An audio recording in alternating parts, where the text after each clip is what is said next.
I always believed our marriage was built on trust, mutual respect, and love. For years, I had poured myself into making it work, celebrating the highs, weathering the lows, and always believing that honesty was our foundation. But life has a way of revealing truths when we least expect them, and nothing prepared me for the day my wife, Nadia, accidentally FaceTimed me. It started like any other evening. I had finished work, settled on the couch with a book, and was scrolling through my phone. The day had been long, filled with meetings and deadlines, but I was looking forward to a quiet night at home. That's when her FaceTime notification popped up. Normally, she would call to check in or just say hello. But there was something different this time, a frantic energy behind her name flashing on the screen. I answered casually, expecting her usual cheerful smile or playful banter. "Hey, babe," I said, leaning back in the couch. The moment she saw me, her face changed. Her expression froze, her eyes widened, and the confident smile I had always trusted vanished. Her lips parted slightly, as if trying to form words, but nothing came out. She was pale, nearly ghostly, and I could see the tremor in her hands. Hi?"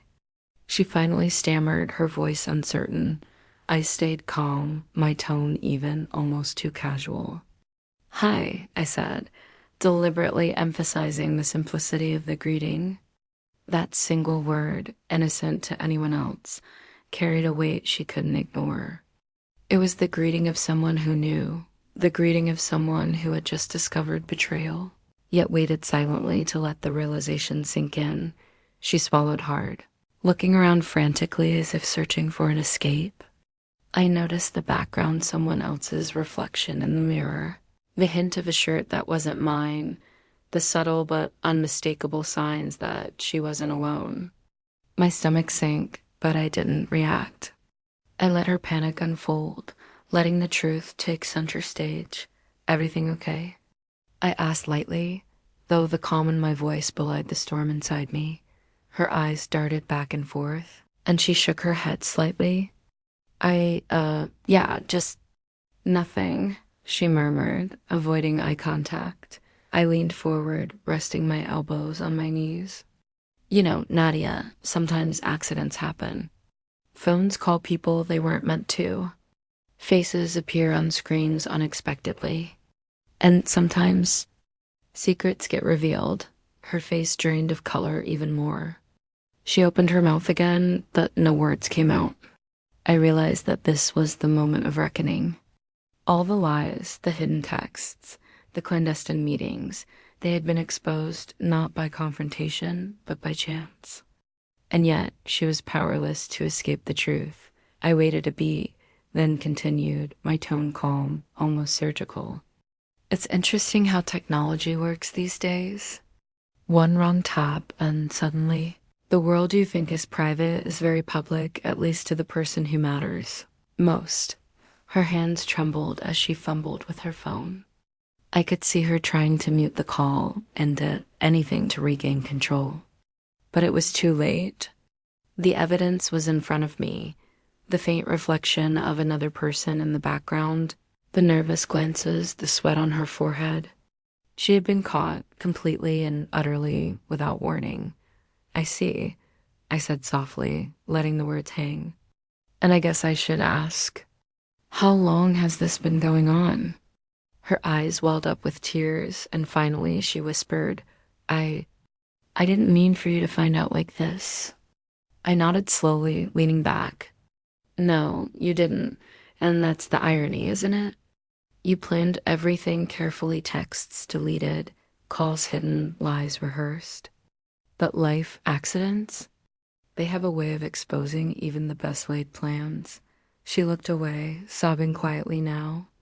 I made a mistake. I never wanted to hurt you." I let her words linger. I didn't interrupt, didn't shout, didn't lash out. There was no need. The power had shifted. The moment she realized, I knew, the fear, the guilt, the shame was far more effective than any argument or confrontation could ever be. Her face, once so confident and composed, was now pale, racked with panic and regret. Do you know what's interesting? I continued, keeping my voice steady. I wasn't planning to find out today. I wasn't even looking, and yet, life has a funny way of revealing truths. Accidents like this, they don't lie. They don't cheat. They just show what's already there. She couldn't meet my eyes. Her silence was deafening, more powerful than any confession.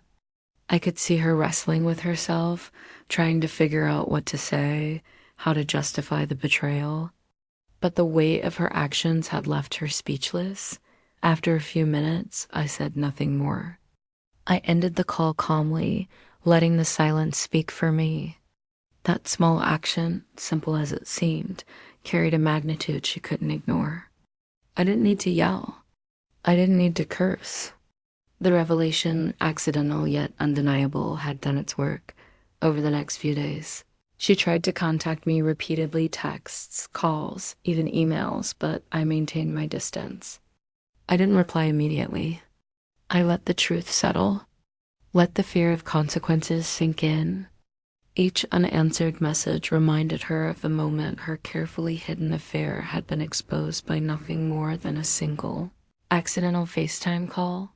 When we finally spoke in person, it was nothing like before.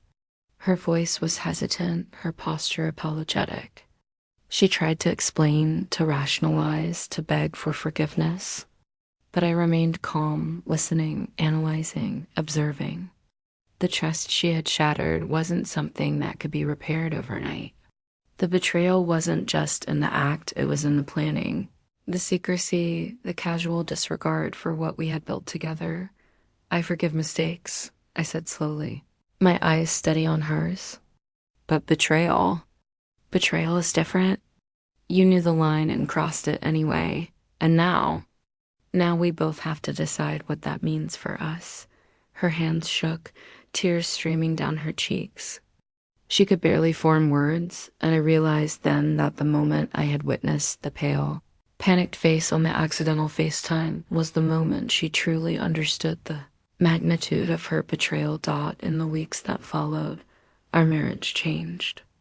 I didn't react out of anger or revenge. I reacted out of awareness. I created distance to evaluate my own feelings, to consider whether trust could ever be rebuilt, and to allow her to confront the consequences of her actions fully. The pale face that had stared back at me in that accidental call haunted her, a constant reminder of the moment she had been caught. Betrayal, I learned, doesn't need dramatic confrontations to be devastating.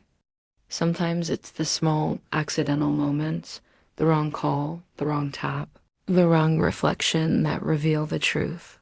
And when the truth finally surfaces, it leaves a mark far deeper than anger or shouting ever could.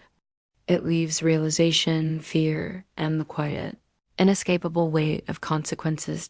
In the end, Nadia's pale face in that accidental FaceTime wasn't just a fleeting reaction.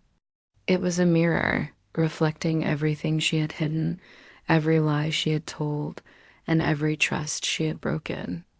And for me, it was the beginning of a reckoning, not just with her, but with the reality of what trust, betrayal, and accountability truly mean in a marriage.